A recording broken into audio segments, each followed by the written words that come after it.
Muy buenos días. Gracias a todos nuestros hermanos que nos sirven en el equipo de adoración, tanto también nuestros diáconos, diaconisas, todos aquellos que sirven y hacen posible que domingo tras domingo podamos venir y juntos adorar al Señor. Gracias, mis hermanos, a todos los que nos sirven de tantas maneras. Si usted no me conoce, mi nombre es Manrique Salazar, soy uno de los pastores de la iglesia. Si nos estás visitando por primera vez, te damos la bienvenida. Si estás escuchándonos por medio del internet, también te damos la bienvenida a los de la familia y a los que se nos integran. Gracias de verdad por estar aquí. Vamos a continuar nuestro estudio de la serie del Dios de bendición. Vamos a ver y lo ponemos en la pantalla. No. Muy bien. Entonces, vamos a hacer una pausa en el libro de Génesis y vamos a ir al libro de Hebreos. Si usted no trajo Biblia, ahí enfrente, debajo de la silla, hay una canastita, le animo a sacarla de ahí. Ahí hay Biblias, ya sea en su celular o con una impresa, para que puedas seguirnos, y estoy seguro que vas a poder entender o crecer más con los ojos puestos ahí en el texto. Entonces, Hebreos 2:14. Hebreos 2:14.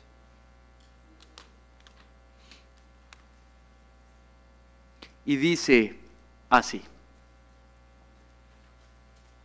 así que por cuanto los hijos participan de carne y sangre, también Jesús participó de lo mismo, para anular mediante la muerte el poder de aquel que tenía el poder de la muerte, es decir, el diablo, y librar a los que por temor a la muerte estaban sujetos a la esclavitud durante toda la vida.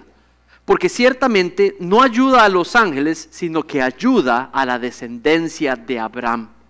Por tanto, tenía que ser hecho semejante a sus hermanos en todo, a fin de que llegara a ser un sumo sacerdote misericordioso y fiel en las cosas que a Dios atañen, para hacer propiciación por los pecados del pueblo. Pues por cuanto Él mismo fue tentado en el sufrimiento, es poderoso para socorrer a los que son tentados. Vamos a orar. Padre, ponemos en tus manos este tiempo a continuación, Señor, para que puedas dirigirnos, Señor, hacia las verdades que están en tu palabra y nos permitas entenderlas, pero también para que éstas, Señor, se vuelvan parte de nosotros mismos y puedan levantar nuestros espíritus, el ánimo completo, el ser completo, y nos llene de esperanza para tu gloria. En el nombre de tu precioso Hijo Jesucristo. Amén. Este pasaje está hablando del cumplimiento de la promesa de bendición. Saben, cuando yo estaba pequeñito, llegó mi turno, y mi turno era, como nieto de mi abuelo, que llegara al jardín de mi casa y plantara un huerto, un jardín pequeñito, un huerto, y luego me lo daba como regalo. Esa era una tradición que él tenía. A las nietas les construía una casa de madera a escala, una casa de muñecas a escala. Eso era lo que les construía, con madera que él iba guardando, les construía una casa. A los hombres nos construía una huerta. Entonces llegó mi turno y me tocaba mi huerta. Entonces vino a la propiedad de la casa de mis papás y construyó cerca, hizo unas eras, no sé, eras le llaman a las líneas donde se plantan, ¿verdad?, de tierra, muy bien, y empezó a sembrar. Y entonces me tomó y me decía: tú haz lo que yo hago. Y entonces mientras él estaba ahí, yo aprendía y yo observaba y veía cómo él, todo lo que tocaba, producía fruto. En las siguientes semanas y meses nos enseñó a plantar, me enseñó a regar, me enseñó a podar, a cómo llevando la planta mientras ella crecía y cómo ir moldeándola para que se volviera fuerte, abono, etcétera, etcétera. A los meses tenía un huerto con tomate, con lechuga, con culantro, y dice mi mamá que, no me acuerdo, que sacaba yo las cosas, las ponía en bolsas, se me iba a la calle y empezaba a vender todo lo que producía. Por un tiempo llegó mi abuelo y dijo, bueno, va a llegar un momento donde me voy y quedas a cargo de tu huerta. ¿Qué es lo que sucedía antes de que él se fuera? Que estando la presencia de él, yo ponía atención a sus palabras, ponía atención clara a sus indicaciones, lo hacía a pie de la letra. Yo dependía de la presencia de mi abuelo, pero también depender de la presencia por la relación que teníamos implicaba ponerle atención a lo que decía, creerle lo que decía y poner en práctica lo que decía. Creerle no era una cuestión de simplemente decirlo.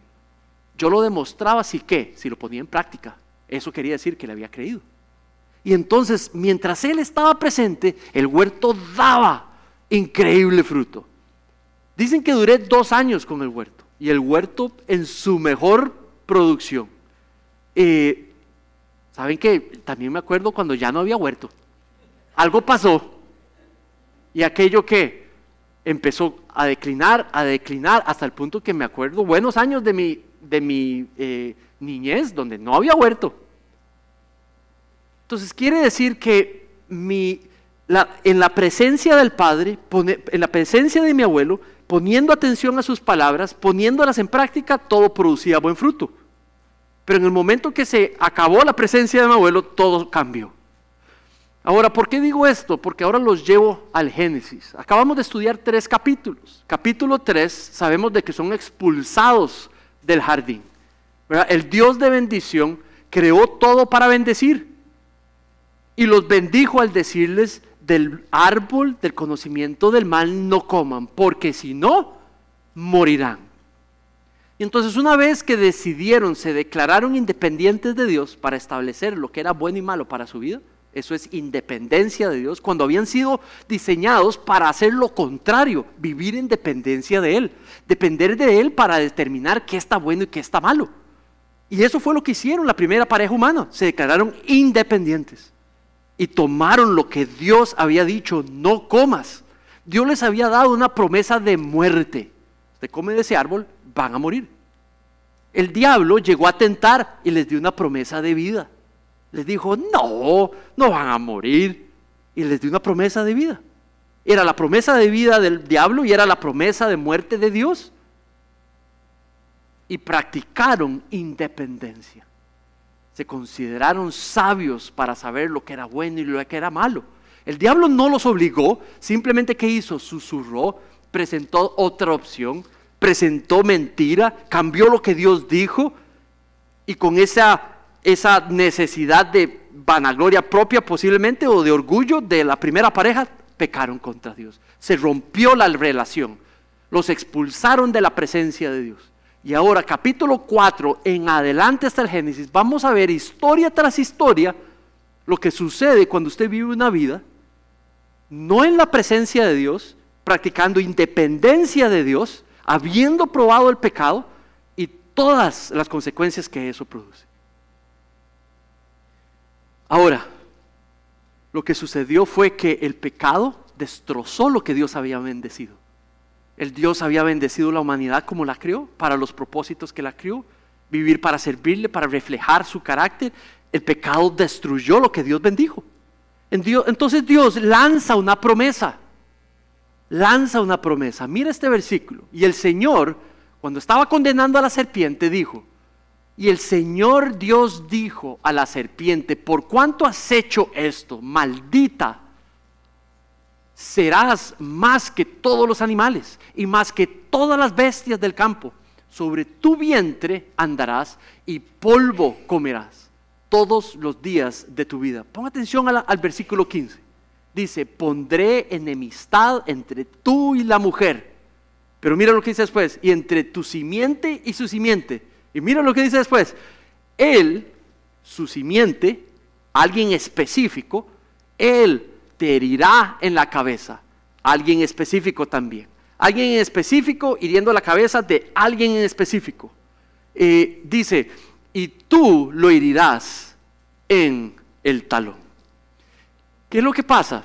Que ahora el autor de Hebreos viene a nuestro texto para darte un poco de contexto de esta carta, los hebreos. Estos son cristianos en una zona específica, pertenecientes a iglesias cristianas, que están siendo perseguidos, están sufriendo, están recibiendo lo peor del mundo caído alrededor de ellos. Por ser cristianos los matan.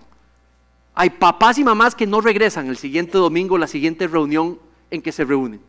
Hay familias completas que no regresan porque están en la cárcel. Hay gente perdiendo su trabajo porque son cristianos ahora y ya no hacen las cosas, ni van a los festivales, ni las prácticas que normalmente practicaban. Ahora están en medio sufrimiento. Y lo que hace el autor es recordarles, el propósito del autor es levantar su esperanza. ¿Cómo? Recordándoles verdades preciosas sobre cómo Dios cumplió lo que prometió. Que Dios cumplió su promesa de bendecir, de restablecer la bendición sobre su creación, de echar para atrás los efectos y las consecuencias del pecado cuando sucedió al inicio de la creación. Ahora vamos a ver 4 ideas que muestran el cumplimiento de esa promesa dada que les leí en Génesis y cómo el autor de Hebreos está reconociendo que Cristo fue el cumplimiento de esa promesa, que Cristo fue el que majó y estripó la cabeza de la serpiente. Y por eso es una metáfora para dar a entender que Dios enviaría a su Hijo para echar para atrás las consecuencias y los efectos del pecado. ¿Amén? Muy bien. Entonces, la primera verdad. Cristo triunfó sobre el diablo. Cristo triunfó sobre la serpiente, quebrando el poder de la muerte. Mira el versículo 14.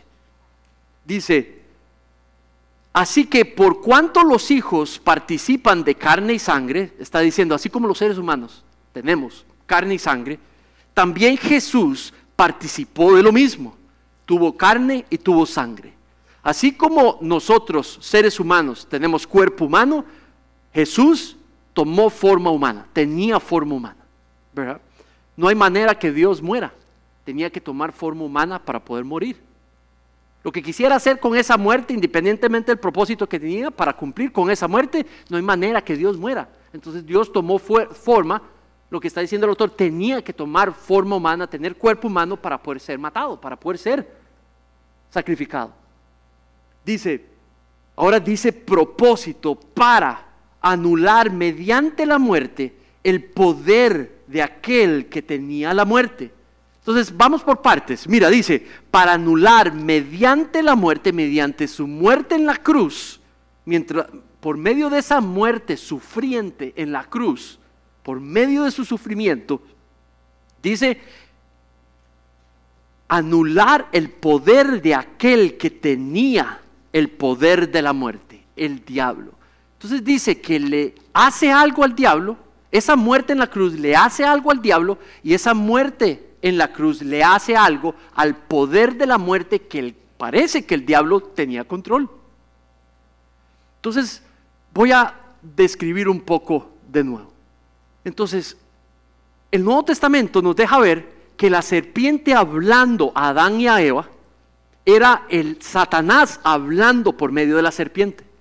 Entonces, esa promesa de poder aplastarle la cabeza a la serpiente, en realidad era una afectación que ese descendiente podría hacerle a Satanás en persona. Entonces, nuestro pasaje está describiendo el cumplimiento de esa promesa, donde él dice y usa la palabra 14, anular. Con esa muerte en la cruz, anular el poder de aquel que tenía el poder de la muerte. Entonces, ¿qué es lo que pasa? Que hay algo que el Satanás podía hacer, y la muerte en la cruz lo que hace es que anula esa capacidad para hacer lo que él podía hacer. ¿Qué hizo? ¿Qué es lo que hace? ¿Qué es lo que hizo desde el inicio? Bueno, creados ellos dos, Adán y Eva, para vivir en dependencia de Dios. Entonces ¿qué fue lo que hizo? Susurrarles, no dependan de Dios, dependan de ustedes mismos. mientras había dos personas creadas para vivir, comprometidas a vivir en dependencia de Dios, de lo que Él decía, había alguien susurrando. No es necesario, no es necesario. Ustedes son casi como Él, no fueron creados a su imagen. Tentando y susurrando y poniendo la posibilidad de un mejor conocimiento que el de Dios. Una mejor posibilidad que la que Dios estableció. Ahora, parece que esa capacidad de tentar, esa capacidad de traer decisiones a nosotros que lo que hacen es destruirnos o nos traen o nos alejan más de Dios, esa capacidad es anulada. Cuando dice anular, habla como, no está hablando que desaparece por completo. Está hablando como que la intensidad y la capacidad para hacer lo que él acostumbra a hacer baja completamente. En lo que se refiere a esa capacidad de engañar, de mentir, de confundir, de tentar.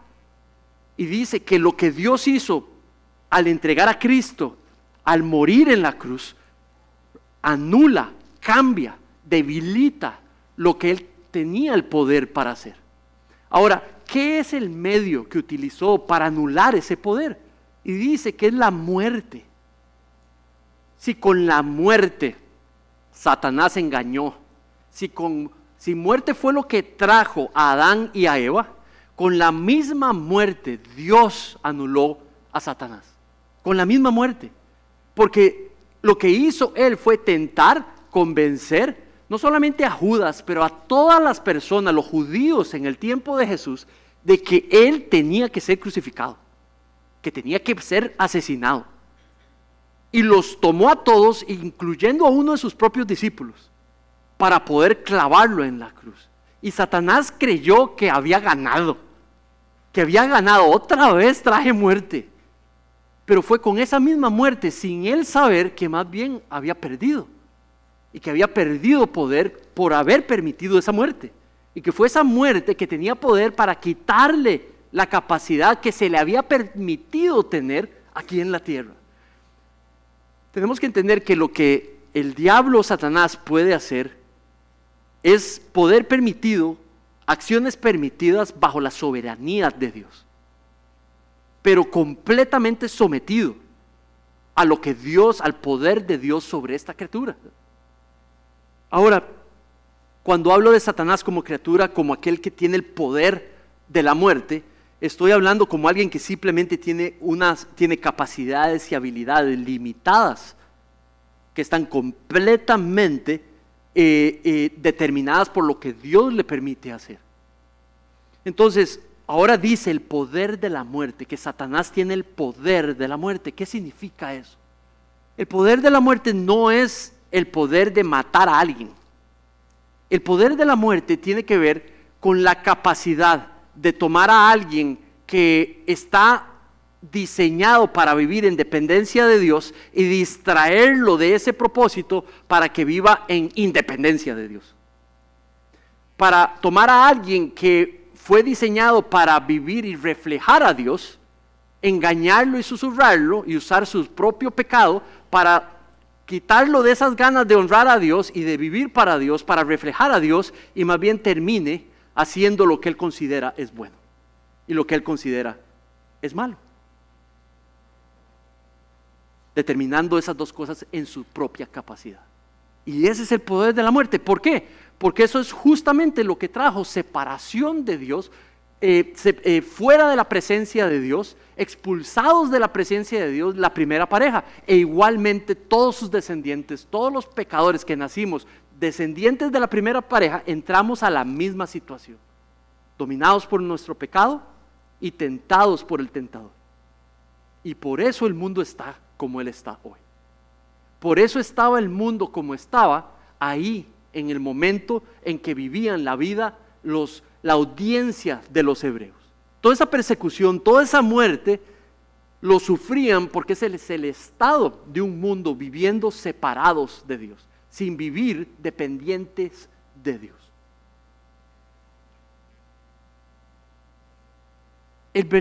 La siguiente filmina, vean un pasaje donde habla y confirma de lo que estoy hablando. Y el Dios de paz, esto es Romanos 16:20, y el Dios de paz aplastará pronto a Satanás debajo de los pies de ustedes. ¿Ven la terminología que utiliza? Los pies, ¿verdad? Muchos pastores de aquellos tiempos, tenemos registros de al menos 100 años después de ascendido nuestro Señor Jesucristo, y luego otro más adelante, tal vez toda la historia, de hecho, judía, en sus propios textos, la confirmación de que en realidad el Mesías iba a ser ese que iba a aplastar la cabeza de la serpiente, el Mesías. Y luego tenemos pastores cristianos, digamos, obispos, digamos, de iglesias cristianas 100 años después, con registros donde interpretaban de que Cristo, eso de aplastar bajo los pies del descendiente de Eva, que iba a quitarle el poder al diablo, se cumplió con nuestro Señor Jesucristo. Pero todo esto para decir que Pablo reconoce y pone esa conexión. Ahora, si notan en el versículo, no dice bajo los pies de Jesucristo, sino bajo los pies de ¿quién? De nosotros.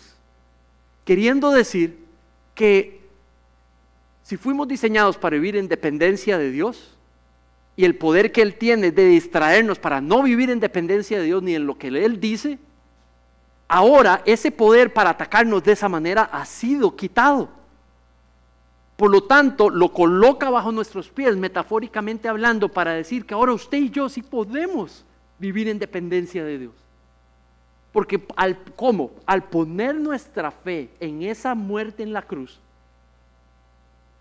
cuando confesamos nuestro pecado a Dios y le decimos, me arrepiento de mi pecado, Señor, perdóname, ven a vivir en mi corazón, por favor, sálvame, acepto la obra de Cristo en la cruz por el perdón de mis pecados. Dice que el Espíritu Santo viene a morar en nosotros y sella el corazón y empieza a transformar el corazón y nos permite, rompe el poder de pecado en mí mismo o en ti y nos permite ahora sí, no solamente ver la Biblia como la palabra de Dios, pero también nos habilita a obedecerla. Por lo tanto, vivir en dependencia de Dios. Ahora en su presencia, porque mora en nosotros por medio de su Espíritu, y también en una relación hijos-padre con Él. Y esa es la manera en la que Dios volvió a restablecer la bendición sobre la tierra. Entonces, mis hermanos, el cristianismo bíblico presenta el empoderamiento por medio de la fe en la obra de la cruz, en la obra del Evangelio, en las buenas nuevas del Evangelio, presenta la manera única en la cual un ser humano creado para vivir en dependencia de Dios puede vivir en dependencia de Dios. No se vale simplemente decir, hey, yo creo en Dios. No. Todo el mundo cree en Dios. No, es específicamente en el medio que Él, nuestro Dios, creador, envió e hizo posible para que tuviéramos redención, para que tuviéramos regeneración. La redención es el concepto de que somos libres. La regeneración es el concepto de que el Espíritu Santo regenera el corazón. ¿Tiene sentido? Y ambas cosas, redención, libertad para vivir en dependencia de Dios, regeneración, el corazón es transformado y santificado y ahora sí podemos obedecer. Cuando esas dos están presentes, entonces se puede vivir en dependencia de Dios. ¿Tiene sentido? Muy bien. Entonces, Cristo también por medio de su muerte libera de la esclavitud, del temor de morir. Mira lo que dice el versículo 15. Dice, y librar a los que por el temor a la muerte estaban sujetos a esclavitud durante toda la vida. Quiere decir que los que están recibiendo la carta tenían temor de morir. Por eso escribe a una situación específica. Está diciendo que la muerte de Cristo libera a esos hebreos que están con temor de morir, temen morir. Y lo que está diciéndoles es específicamente, dice, librar. Por librar es que no estén sujetados, que no estén dominados por ese temor constante de lo que me puede pasar, por ese temor constante de lo que significa que yo muera, físicamente hablando. Saben, la fe no ahorra sufrimiento. Ahí la promesa y la esperanza que quiere sembrar no es de que no sufran, es de que no teman morir. Si Cristo no se evitó sufrir, si Cristo pasó por sufrimiento para poder producir vida en nosotros, el sufrimiento en la Biblia no es puesto como algo que es algo malo, está en la persona, por eso está sufriendo. El sufrimiento es un medio en la Biblia para afinar la fe, para lograr los procedimientos, los propósitos de Dios. Mira que el mayor sacrificio, pagar por los pecados de la humanidad en la cruz, sufrimiento puro, lo que produjo fue vida y muchos hijos traídos a la gloria de Dios. Lo que está diciendo allí es que el cristiano no tiene por qué temer morir. Lo que hace esta sociedad, lo que hace nuestra propia pecaminosidad, es que no quiere enfrentar el hecho que vamos a morir. ¿Cómo lo sé? ¿Cómo lo sabemos? Bueno, primero, no se habla mucho de ello. Vaya a ver vaya a ver los anuncios. ¿Qué es vivir? ¿Qué es vivir? Vivir es vivir feliz. Voy a hacer de esta vida lo mejor que hay. Voy a estudiar un montón, voy a producir un montón, voy a viajar un montón. Vean qué ponen la fe, la mayoría de las decisiones que toman las familias, en hacer cosas en esta vida. Esa de una u otra, no estoy negando que podemos hacer algunas de estas cosas si las utilizamos de una manera bíblica, pero de alguna manera no queremos enfrentar que, por ejemplo, si aquí está mi título de ingeniero civil, 5 años estudiando, a la luz de una eternidad, ¿esto qué valor tiene? Yo logro construir otra manera en la que tratamos de no enfrentar la muerte. Voy a hacer tal capital para poder dejárselo a mi familia. Voy a hacerme de un nombre para que yo pueda ser recordado. Tantas cosas que hacemos, que lo que muestran, especialmente, y me pongo yo de primero, muestran ese afán y esa priorización en buscar disfrutar estos 90, 60, 100 años, en el mejor de los casos, que podemos vivir en esta tierra. Y ponemos toda nuestra esperanza aquí. Cuando algo o alguien viene y solamente susurra la posibilidad de que muera, todo se empieza ¿a qué? A temblar. Cuando la enfermedad aflora, cuando las dificultades vienen, cuando la persecución viene. ¿Qué es lo que pasa? Lo que pasa es que atentan y hacen temblar las distintas cosas sobre las cuales hemos puesto nuestra fe, hemos puesto nuestra satisfacción. No es normal para alguien sin trabajo, que ha perdido toda su familia, todo lo que tiene, que está enfermo y que está a punto de morir, y decir, gloria al Padre, gracias Señor. ¿Verdad que no? No es natural en usted y no es natural en mí. Y lo que está diciendo allí en el texto es de que no tenemos por qué temer morir, porque lo mejor de Dios está por venir. Lo mejor de Dios está allí en su presencia. Lo que el hermano Pedro, el cual no tuve el placer de conocerlo, tal vez alguno de ustedes sí, y que ahora está en la presencia de Dios, él tuvo la promesa de salvación, la promesa de vida eterna. Tanto amó Dios al mundo que envió a su Hijo unigénito a morir, para que todo aquel que crea en Él no se pierda, pero tenga vida eterna. Eso es el evangelio per se. Ahí no dice, tengo una vida lindísima aquí en la tierra. ¿Verdad que no? Quiere decir que lo más importante para Dios es esa vida eterna. Lo mejor que podemos disfrutar usted y yo es vida en la presencia de Dios, en esta vida y este cuerpo afectado por el pecado. ¿Saben?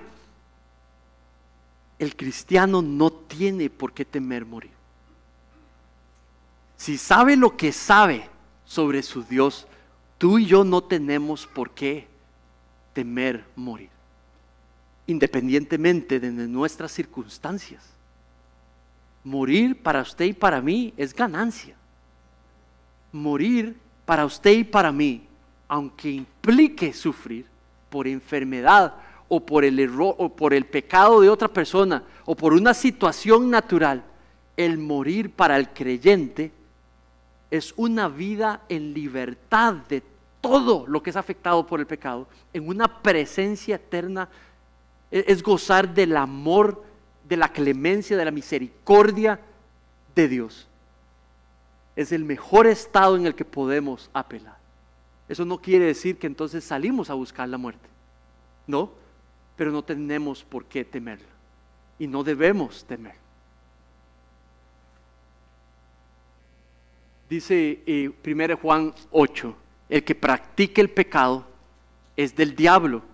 Con eso lo que está describiendo es que si alguien está dedicado, entregado, entregada al pecado, al que ha estado escuchando no es a Dios, es al diablo. Con el que tiene una dependencia y relación es con el diablo, no con Dios. Cuando dice práctica no se refiere a alguien que cae y practicó un pecado, se refiere a alguien que está completamente en la práctica del pecado.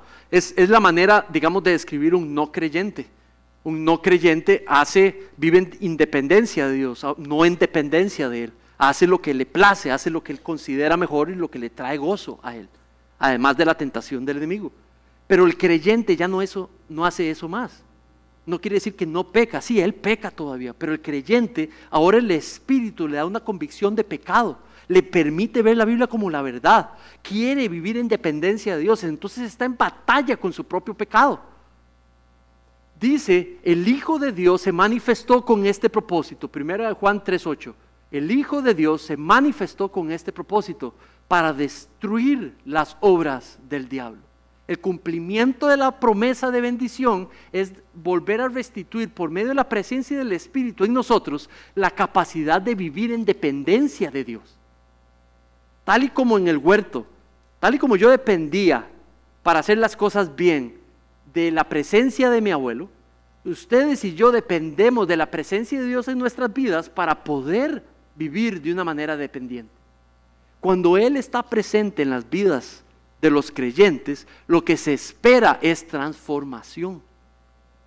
Lo que se espera es crecimiento en las cosas de Dios, no solo en entenderlas, en conocerlas, pero en practicarlas. No se espera perfección. El esposo cristiano no es el padre cristiano, no es un padre ni un esposo perfecto, nunca lo va a ser, a no ser que ya no esté afectado por el pecado. Pero el esposo cristiano y el padre cristiano es uno que depende de Dios para ser esposo. Por ende quiere saber lo que Dios piensa y está diciendo, está constantemente leyendo, está constantemente orando, dependiendo de Dios, cantando a Dios, viviendo en una relación con Dios. Porque eso le permite poder practicar ser un hombre, un padre, un esposo a los ojos de Dios. Fiel a la manera de ser de Dios. Y eso se aplica a muchísimos de los roles que cualquiera de aquí, de nosotros, podamos hacer. Cristo es el sumo sacerdote capaz de perdonar los pecados. Esa fue una tercera manera en que la promesa de bendición fue cumplida. Mira el versículo 17. Dice, por tanto, tenía que ser hecho semejante a sus hermanos en todo. ¿Qué es lo que pasa? Tenía que ser semejante para poder ser sumo sacerdote nuestro. Esa palabra sacerdote, digamos, en el Antiguo Testamento, los sacerdotes fueron instaurados en la teocracia, en la nación de Israel, para poder servir de mediadores a cada israelita entre ellos y Dios. Porque si Dios iba a vivir en la presencia del campamento israelita o en la presencia de la ciudad donde estaba el templo, si iba a vivir dentro de ellos, Dios no puede estar donde el pecado estaba. Entonces ellos, cuando pecaban, traían su pecado al sumo sacerdote, al sacerdote, y hacían un sacrificio. Y entonces el sacerdote es el que hacía el sacrificio de un animal, sacrificaba un animal, derramaba la sangre del animal en lugar de la persona pecadora. Y entonces extendía ese sacrificio y lo traía a Dios para que los pecados de esa persona fueran perdonados temporalmente. ¿Por qué temporalmente? Porque esa persona volvía a pecar. Entonces volvía a traer otro sacrificio y volvía a pecar y volvía a traer otro sacrificio. Y esa era la vida del sistema de sacrificial en Israel. Hombres pecadores sirviendo de ¿qué? Mediadores entre hombres y Dios para que sus pecados pudieran ser expiados y perdonados temporalmente. Ahora ahí dice que él es un sumo sacerdote, dice, por tanto tenía que ser semejante a sus hermanos en todo. ¿Qué quiere decir? Saber lo que es ser un ser humano y las implicancias que eso tiene. Quiere decir ser tentado a pecar. Cristo fue tentado a pecar. Cristo fue tentado a pecar no solamente en el desierto, fue tentado a pecar en el huerto de Getsemaní antes de ser arrestado. Entonces fue semejante que nosotros en el vivir como ser humano, mas nunca pecó. Nunca pecó. Fue dependiente de Dios en todo momento y practicó dependencia de Dios cuando fue tentado. Y así fue como rompió la tentación. Así fue como pasó por medio de la tentación, declarándose dependiente y sumiso de lo que Dios decía. Ahora dice, tenía que ser hecho semejante a todos sus hermanos, a fin de que llegara a ser sumo sacerdote misericordioso y fiel. El único sacerdote misericordioso y fiel. ¿Por qué misericordioso? Porque él mismo se volvió el mediador, se presentó para ser mediador entre tú, yo y Dios. ¿Por qué misericordioso? Porque él decidió ser el sacrificio para poder recibir toda la penalidad sobre tu pecado y el mío. Por eso misericordioso, sumo sacerdote. Ahora, un sacrificio para siempre. ¿Por qué para siempre? Porque es solo uno y para siempre. Porque es Dios. Cristo es Dios, Jesús es Dios. Si hubiera sido un ser humano el que hubiera muerto, hubiera sido temporal el sacrificio, pero como es Dios el que murió, el sacrificio fue suficiente para cubrir por todos nuestros pecados hasta el fin de los tiempos. Un solo sacrificio, un solo sumo sacerdote. Ahora dice que es fiel también. ¿Por qué fiel? Porque el Padre le pidió, Dios el Padre le pidió Dios el Hijo entregar su vida para morir por nosotros. Y entonces fue fiel al Padre, se declaró dependiente del Padre y entregó su vida voluntariamente. Ahora dice, en las cosas que a Dios atañen para hacer propiciación por los pecados del pueblo. Esa palabra propiciación, lo que quiere, sé que es una palabra complicada, hasta pronunciarla cuesta. Vieran en inglés cómo cuesta pronunciar esa palabra. Pero bueno, dicho eso, propiciación, en el contexto de Hebreos, significa lo mismo que expiación. Ay, pastor, me dejó igual. Bueno, expiación es una palabra que lo que quiere decir es, piensen en un camino, en un trillo, ¿ok? De aquí a la pared. Y piensen que ahí al final en la pared está Dios. Y yo estoy aquí, Dios está allá. Y si yo voy allá, voy a estar en la presencia de Dios, ¿ok?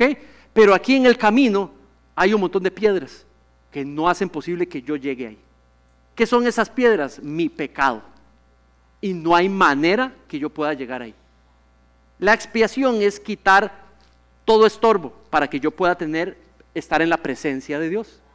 El sacrificio en la cruz, el sacrificio de Cristo como nuestro sumo sacerdote, entregándose para morir en nuestro lugar, quita las piedras del camino. ¿Y ahora qué puedo hacer? Venir a la presencia de Dios y estar en una relación íntima de Padre, Hijo, entre nosotros con su Espíritu morando en mí de manera íntima, y ahora puedo vivir en dependencia de Él. Entonces dice que Cristo expió nuestros pecados. Su sacrificio fue suficiente para pagar por los pecados de todos, pero se aplica solamente a aquellos que obedecen el Evangelio por medio de la fe en el Evangelio. Como instrumento, los beneficios de esa muerte se aplican a mí. Pero es hasta que nosotros creemos en la obra de la cruz que entonces aquello se quita y yo puedo venir donde el Padre y tener esa relación con el Padre. Sin Cristo no hay presencia y sin Cristo no hay relación. Cumplimiento. Lo que hizo la caída de Adán y Eva fue estropear la bendición de Dios de vivir en relación con sus criaturas. Quebró la relación. La restauración de la promesa de bendición es hacer posible que ahora podamos venir a vivir en relación con Dios. Y la marca es que vivimos en dependencia de Dios. ¿Saben? Vivir en dependencia de Dios y lo que dice su palabra y lo que es la voluntad de Dios no es necesariamente algo que tenemos que hacer. Si lo vemos así, es una manera de verlo. Claro que lo tenemos que hacer, pero es la marca de que en verdad somos creyentes. Es la marca de que en verdad Cristo mora en nosotros. Es la marca de que fuimos hechos uno con Él. La obediencia y la dependencia de Él. Ir a los espacios donde yo crezco en mi conocimiento de Él. Empezar cada día sin jugármela a vivir solito y a mi propia fuerza, sino que me vengo y me declaro con Dios para que me ayude en mi día. Vengo a los estudios bíblicos, voy a los grupos de mujeres, voy a los estudios bíblicos. No estoy diciendo que con eso usted se gana la salvación, lo que estoy diciendo que esas son las marcas de una persona que quiere vivir en dependencia de Dios. Porque empieza el día con Dios, porque empieza el día con Dios, porque termina el día con Dios, porque termina el día con Dios, porque va y se congrega, porque va y crece en su palabra, porque se discipula, se permite ser entrenado en las cosas de Dios o entrenada, y vemos la dependencia de Dios. Cristo nos ayuda. Cuarto cumplimiento de la promesa de bendición. Cristo nos ayuda cuando nuestra dependencia de Dios es puesta a prueba. Las pruebas, los sufrimientos, las circunstancias difíciles, lo que están haciendo en la vida de un cristiano es poner a prueba si te vas o me voy a mantener en dependencia de Dios. Eso es lo que hace una prueba. Eso es lo que le estaba diciendo el autor de Hebreos a estas personas. Mira el 18, dice, pues por cuanto él mismo fue tentado en el sufrimiento, quiere decir de que él fue como nosotros. Él fue como nosotros, fue tentado. Mira este versículo. Hebreos 5, 7, 8.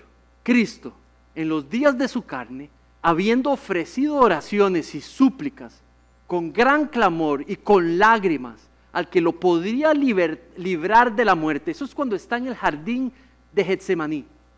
Cuando sabe que lo que le toca es morir, que ya vienen a arrestarlo, y que va a morir y que va a sufrir. Y es tentado ¿a qué?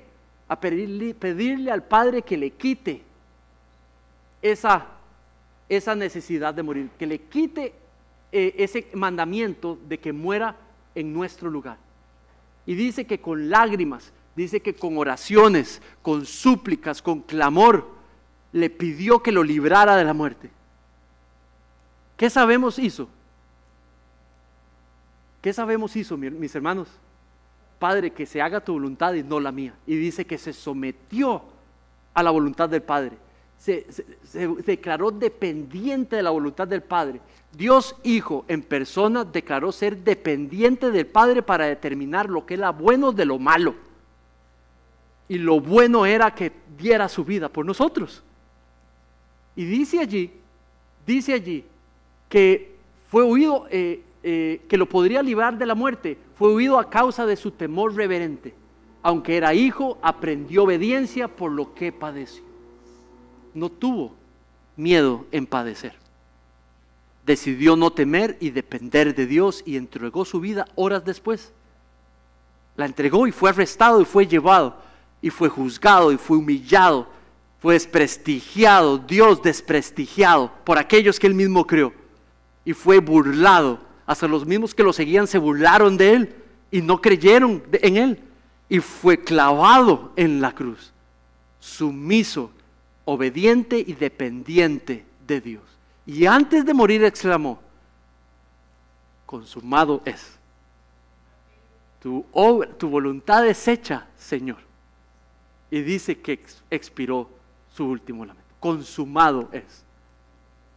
Dándonos ejemplo, pero también, además de darnos ejemplo, nos dio ayuda. Cuando Él está presente en nuestras vidas, nos ayuda cuando estamos siendo tentados a no depender de Dios, pero a establecer por nuestra cuenta lo que es bueno. Dice que viene y nos ayuda, intercede por nosotros y nos da, nos empodera, nos capacita, en especial si estamos en dependencia de Él. Eso es una bendición, que cuando seamos tentados, Él está allí intercediendo por nosotros, porque Dios es por nosotros. ¿Saben, mis hermanos y hermanas? Cristo triunfó sobre el diablo. El diablo está en el proceso de ser eliminado. Dice que en el final de los tiempos va a ser destruido, matado. ¿Usted sabía eso? Se le ha quitado el poder que tiene, su poder es limitado. Y se le ha puesto un proceso en el cual su futuro es la muerte, en el lago del fuego.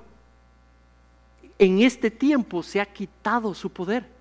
Los cristianos, los creyentes en Cristo, no tenemos una sujeción al diablo. Somos libres del poder de la muerte que el diablo puede tener para distraer de hacer la voluntad de Dios. Ahora el Espíritu poderosamente, el Espíritu es el poder, el Espíritu de Cristo, del Padre, que nos da poder para vivir de manera fiel al Padre. Vive tu sufrimiento, vive tus circunstancias con esperanza, empoderados por el conocimiento que tienes de que porque Cristo mora en ti, tú puedes ver las circunstancias desde una posición de victoria, no porque no vayas a sufrir, pero porque sabes que esas circunstancias no te determinan. Lo que te determina es la presencia de Dios en tu vida y lo que Dios ha determinado. Y es que tú y yo gozamos el cumplimiento de su bendición para la gloria de Dios. Amén.